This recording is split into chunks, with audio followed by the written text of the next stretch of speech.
Letting go, the art of living peacefully. Have you ever felt utterly exhausted, even when you weren't doing much?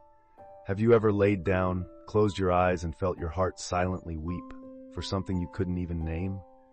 That is when your heart is carrying too much, carrying unresolved grudges, carrying regrets from the past, carrying sorrow for someone who is no longer there, carrying unfulfilled expectations and silent fears without names. It's like carrying a backpack. The more you cram into it, the heavier it becomes. We walk through life's journey, but our hearts are burdened with unseen weight. The Buddha taught, attachment is suffering. To live peacefully, first we must learn to let go. Letting go, not giving up. Some people think letting go means weakness, escapism, or surrender. In truth, letting go is a courageous act. Only those who are brave and wise can truly do it. Letting go does not mean doing nothing. It means knowing what is worth holding on to and what must be released. It's not about cutting off everything. It's about keeping what should be kept and gently releasing what must go. Like a mountain climber, to reach the summit, you must lighten your load. The more you cling to, the harder the journey. A short story about letting go, the monk and the pregnant girl. Long ago, there lived an old monk in a small hut outside a village. He lived peacefully, speaking little, spending his days meditating, chanting, and doing good deeds. One day, a young girl from the village became pregnant out of wedlock. Fearing her parents' wrath, she falsely accused the monk, saying he was the father.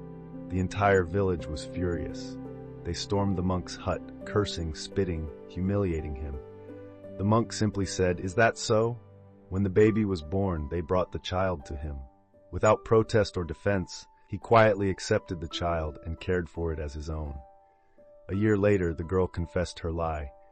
Ashamed, the villagers rushed to the monk to apologize and reclaim the child. Again, he only smiled and said, "Is that so?" The deeper lesson. When misunderstood, most people react with anger, justification, or resentment. But the monk had let go of his ego, his reputation, his need for validation. Therefore, he did not suffer. When you hold on to nothing, nothing can hurt you. What are we still holding on to? There are things we carry without speaking. Hurtful words from loved ones, an unfinished love story, failures that shattered our confidence, expectations that others must love us, understand us, treat us kindly. Yet life rarely unfolds as we wish. People love and leave. They promise and forget. We try hard and still fail. And we suffer, not because these things happen, but because we resist accepting that they have happened. It is not the circumstances that hurt us, but our resistance against them. Letting go, opening the door to peace. Letting go is not weakness. It is an act of self-love. It is refusing to let the past poison the present. It is refusing to let others dictate your happiness. Letting go is opening a door. Outside is the vast world. Inside is serene peace. 4 ways to practice letting go. 1. Reflect on impermanence. Everything, material possessions, emotions, people, is impermanent. Nothing lasts forever. Understanding impermanence is the first step toward letting go. The person you were yesterday no longer exists. The you today is no longer the you of last year. 2. Practice letting go meditation. Sit quietly, breathe deeply. Each inhale, acknowledge your emotions. Each exhale, release, soften. Don't chase after thoughts, don't force them away. Simply let everything arise and fall, like clouds drifting across the sky. 3. Forgive, a gift to yourself. Forgiveness isn't about whether others deserve it. It's about whether you deserve peace. Holding a grudge is like clenching a burning coal. The first to get burned is always yourself. 4. Simplify your life. Fewer expectations, less disappointment. Fewer desires, less suffering. Less clinging, more serenity.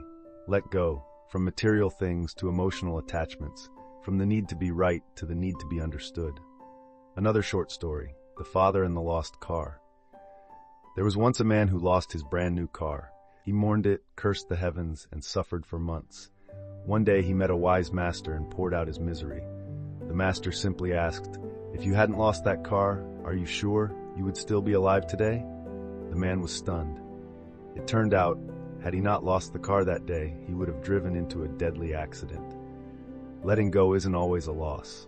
Often what feels like loss is actually unseen protection.